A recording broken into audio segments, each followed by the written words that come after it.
Good job.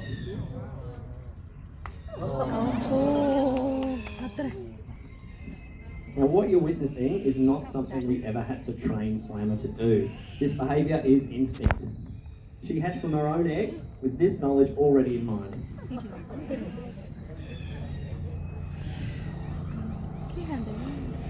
You can see she's made a small hole there. If this were a real emu egg, that's all she'd need, because she'd just want a small hole and she can start to lap up that yolk inside. So here at Bird Show, we make these eggs out of plaster every day for her to make sure there's a nice treat inside. You can see that instinct is so strong, she's going to...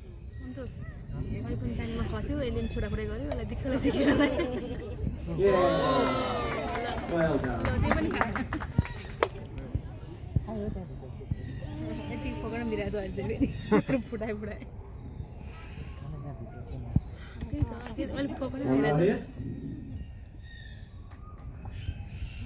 So we tend to associate tool use like this with humans and other primates. So it's really great to see Slammer achieve her goal.